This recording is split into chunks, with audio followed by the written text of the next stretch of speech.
આ બાજુ મિત્રો તમે જોઈ શકો છો સુંદર મજાનો નજારો.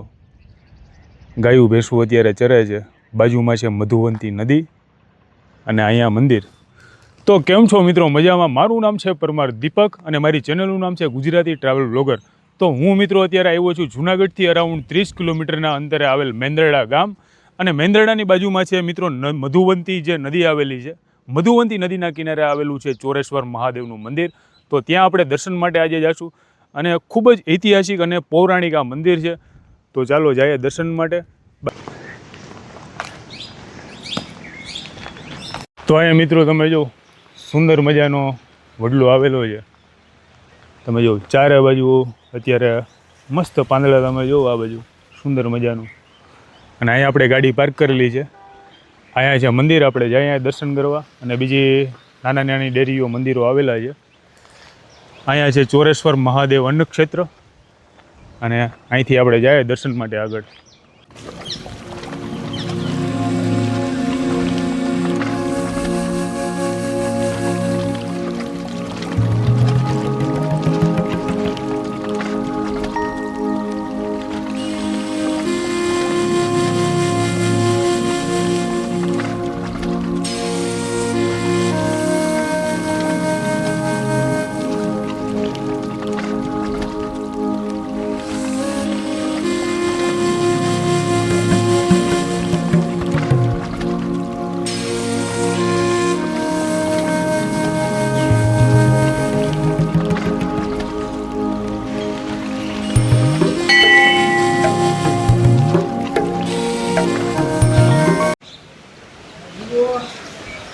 તો આપણે મિત્રો દર્શન કરવા માટે જઈએ છીએ ચોરેશ્વર મહાદેવ. તમે જોઈ શકો છો પૌરાણિક મંદિર.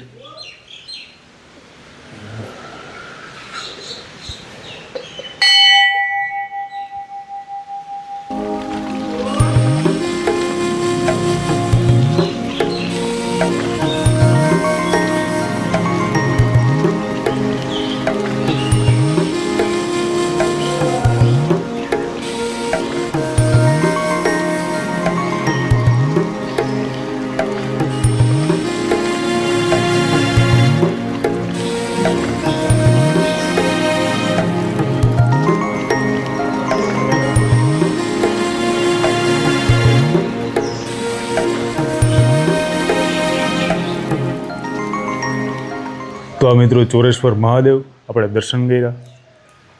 તો મિત્રો આપણે ઇતિહાસની વાત કરીએ તો 5000 વર્ષો પહેલાં જ્યારે ભગવાન શ્રી કૃષ્ણ દ્વારકા નગરીમાં આવ્યા હતા, તો મિત્રો આ એ જ જગ્યા છે કે રૂકમણી અને ભગવાન શ્રી કૃષ્ણના અહીં જ વિવાહ થયા હતા. અને 3 ફેરા અહીં અને 1 ફેરા છે એ આપણે માધવપુર છે, 1 ફેરો ત્યાં ફેર્યો હતો. પણ ખૂબ શાંતિ અને મસ્ત જગ્યા છે. બાજુમાંથી મધુવંતી નદી નીકળે છે. આ બાજુ તમે જો તો અહીં દર્શન કર્યા અત્યારે ચોરેશ્વર મહાદેવ. અને અહીંયા તમે દર્શન કરી શકો છો ગાયત્રી મંદિર. ખૂબ જૂનું અને પુરાણું મંદિર છે. ગાયત્રી માતાના તમે અહીંથી દર્શન કરી શકો છો. અને આખો આશ્રમ તમે જોવો ને, આ વિશાળ એવો આશ્રમ છે. અને આ બાજુ પણ આપણે દર્શન કરીએ. અહીંયા પણ શિવલિંગ આવેલી છે અને મહાદેવના મંદિર છે. તો આપણે મિત્રો દર્શન કર્યા અત્યારે ચોરેશ્વર મહાદેવ, બાજુમાં ગાયત્રી મંદિર. અને તમને કીધું એ પ્રમાણે ઇતિહાસ કે ભગવાન શ્રી કૃષ્ણ જ્યારે અહીં આવ્યા હતા 5000 વર્ષો પહેલાં, ત્યારે આ જે જગ્યા છે જ્યાં ચોરીના 3 ફેરા અને 1 ફેરો માધવપુરમાં, તો એ આ જ જગ્યા છે પૌરાણિક. અને ચોરેશ્વર મહાદેવના આપણે દર્શન કર્યા. અને બાજુમાંથી મિત્રો નીકળે છે મધુવંતી નદી. મધુવંતી નદીનું આપણે જો શબ્દો સમજીએ તો એક સમયે જ્યારે ભગવાન કૃષ્ણ અહીંયા હતા ત્યારે કહેવાય છે કે મધની નદીઓ વહેતી એવી આ જગ્યા હતી. પણ અત્યારે તમે જોવ તો કે પાણીની નદી, પણ આપણે કહી શકાય કે એવું અમૃત જેવું પાણી, મધ જેવું પાણી હશે એ સમયમાં.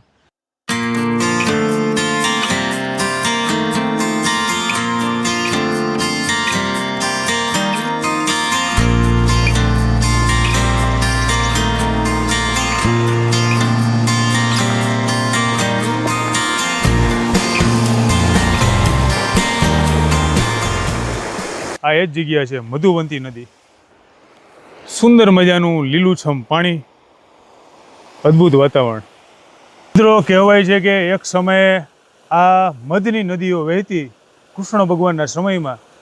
એવી આ પવિત્ર મધુવંતી નદી, મેંદરડાથી અરાઉન્ડ 5 કિલોમીટર દૂર આવેલું ચોરેશ્વર મહાદેવનું મંદિર અને બાજુમાં મધુવંતી નદી.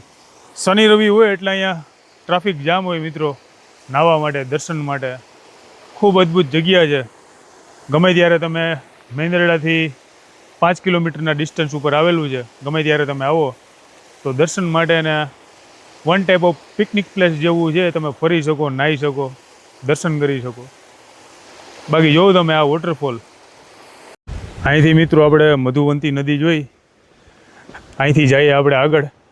એટલે અહીંથી જે વોટરફોલ જે ક્રિએટ થાય છે ને, એનો મસ્ત નજારો જોવા મળે. અહીં જોઈ શકો છો તમે, ખૂબ સુંદર મજાનો નજારો, મધુવંતી નદી. અને ચોમાસાના વાતાવરણમાં ચારે બાજુ તમે લીલુંછમ વાતાવરણ જોઈ શકો છો. વાદળે અત્યારે કાળા ડિબાંગ છે, વરસાદ આવવાની તૈયારી. અને અદ્ભુત પૌરાણિક ઐતિહાસિક ચોરેશ્વર મહાદેવની આ જગ્યા ખૂબ સરસ. તો આપણે મિત્રો હતા અહીં નદીએ આપણે થોડોક આટા ફેરા કર્યા અને પછી આ બાજુ છે બધાય મંદિર. એક મંદિર અહીંયા. તો અહીંયા મિત્રો સુંદર મજાની ગૌશાળા પણ છે, તો આપણે ગૌશાળાની મુલાકાત લઈએ. આ બાજુ આપણે દર્શન કર્યા હતા ચોરેશ્વર મહાદેવ, પાછળ આશ્રમ. બાકી સુંદર મજાનું એકદમ શાંત વાતાવરણ છે અહીંયા, મસ્ત ઠંડો ઠંડો પવન આવે છે, અદ્ભુત. ચોરેશ્વર મહાદેવ અન્નક્ષેત્ર. અને અહીંથી આપણે આગળ જઈએ. ચોરેશ્વર મહાદેવ ટ્રસ્ટ ગૌશાળા, મહંત શ્રી અનસુયા માતાજી. તો આપણે ગૌશાળાના આપણે દર્શન કરવા જઈએ. અને દાતા અહીં આપેલો છે QR કોડ, એ દ્વારા મદદરૂપ થઈ શકે, લાભ મેળવી શકે આ જગ્યાએ ગૌશાળામાં દાન આપીને. ને અહીં આપણે દર્શન કર્યા હતા. અહીંયા ઘણા ખરા આંબા છે, આંબાના વૃક્ષ.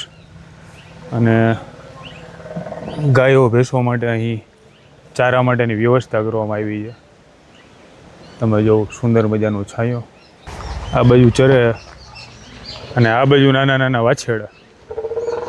નાના વાછરડા આપણને બહુ ગમે મિત્રો, આપણા પ્રિય. જોવો તમે, આ મસ્ત જગ્યા છે ચારા માટેની. કેવી મજા આવે રમાડવાની મિત્રો.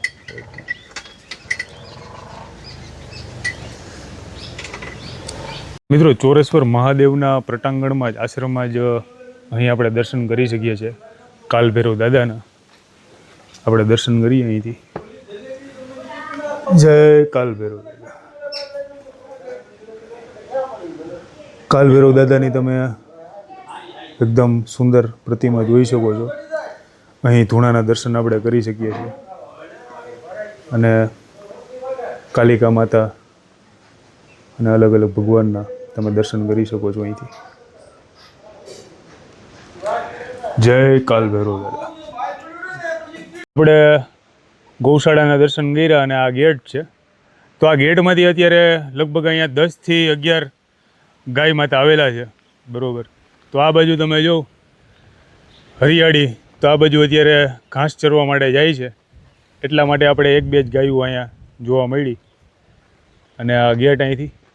અને આખી આ વિશાળ જગ્યા, શ્રાવણ માસમાં તમે આવશો ને મિત્રો, તો મસ્ત મેળા જેવું વાતાવરણ હશે મહાદેવના સાનિધ્યમાં. અને અહીંયા આપણી બાઇક પડી છે.